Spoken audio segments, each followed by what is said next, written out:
हुजूर ने इरशाद फरमाया, मेरी उम्मत में से 70,000 लोग ऐसे होंगे जो बगैर हिसाब के जन्नत चले जाएंगे। अर्ज की, अल्लाह के प्यारे महबूब सल्लल्लाहु अलैहि वसल्लम वो कौन हैं?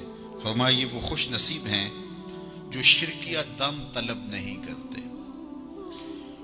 वो दम जिनमें मंत्र पढ़े जाते हों और उसका माना मालूम ना हो, या माना मालूम हो और वो शिरकिया हो, तो ऐसे दम करना, ऐसे लोगों से दम करवाना जो शिरकिया कलेमात बोलते हैं और उनके पास जाना, ये सख्त गुनाह है और ऐसे दम करना शिरक है और ऐसे चीज़ों की तायीद करना भी शिरक है।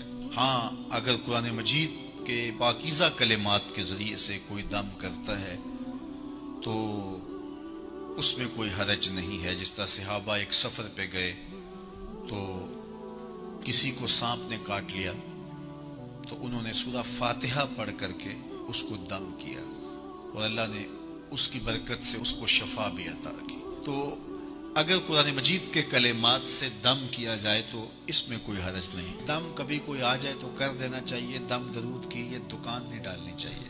आजकल ये जो दुकानदारियां बन गई हुई हैं, और अगर सही भी कोई करने वाला हो तो उसको भी दुकानदारी नहीं करनी चाहिए, बल्कि उसको भी ये है कि बस ठीक है, कभी कोई ऐसा आप जिन लोगों में रह रहे हैं कि उसको वाकया पेश आ जाता है तो आपको जो है तो वो पढ़ करके फूंक मार दें तो कोई इसमें हरज नहीं है।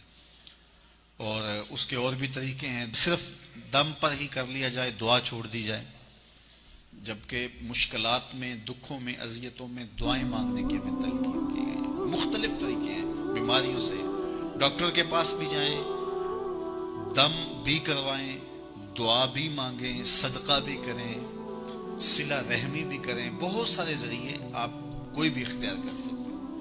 तो ये है कि हर मर्ज का इलाज आप जो है वो दम ही करवाएंगे और फिर दुकानदारियां बनती हैं, फिर वो दुकानदारियों से मार्केटें बन जाती हैं और फिर वो टोकन बिकते हैं, फिर क्या कुछ होता है। तो ये कोई मुनासिब काम नहीं है। तो वाह, ये काम तो बड़ा है। इस वक्त इस पर टैक्स भी कोई नहीं है और इस पर कोई इन्वेस्टमेंट भी नहीं करनी पड़ती और लाखों करोड़ों रुपए इस पर कमाए जा सकते हैं और ये कारोबार चलता भी बड़ा है। वो चूँकि ये फिर हर पीर को, हर जो है वो बुध को, हर मंगल को, हर इतवार को कोई दिन रख लिया जाए तो बस फिर लोगों के तांते बन जाते हैं। ये कौम ज़ुफ़ुल तक़ादी की मर्ज में मुब्तला है। इसलिए कोई भी कहीं भी बैठ जाए, ऐसे लोग जिन्हें इस्तंजा भी करने नहीं आता, जिन्होंने 6-6 माह से गुस्ल भी नहीं किया होता, वो भी बैठे होते हैं तो वहां भी हुजूम होता है। मेरे पास एक पढ़ा लिखा शख्स आया और ऐसे शख्स के बारे में सरकार जी कह रहा था जिसको कलमा भी याद नहीं है।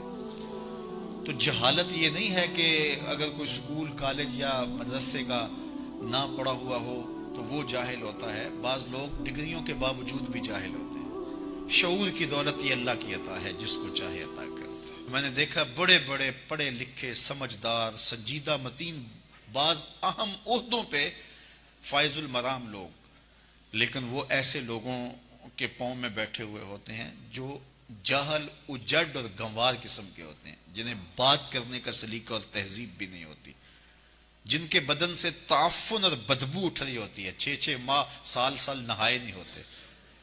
तो वहां जाके बैठे होते हैं और आसमान के समझते हैं यहां से फैज मिला, यहां से गंदगी और गलाजत मिल सकती है, फैज नहीं मिल सकता।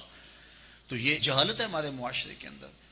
और कुछ लोग डरते बोलते भी नहीं पता नहीं क्या हो जाएगा। जो अल्लाह के रसूल ने फरमा दिया उसके मुकाबले में कोई बाबा नहीं है, कोई मलंग नहीं है, और कभी हमें आज तक हुआ ही कुछ नहीं है।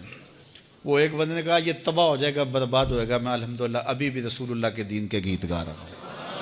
तो कुछ नहीं होता। इन लोगों के जो है वो मकरो फरेब होते हैं।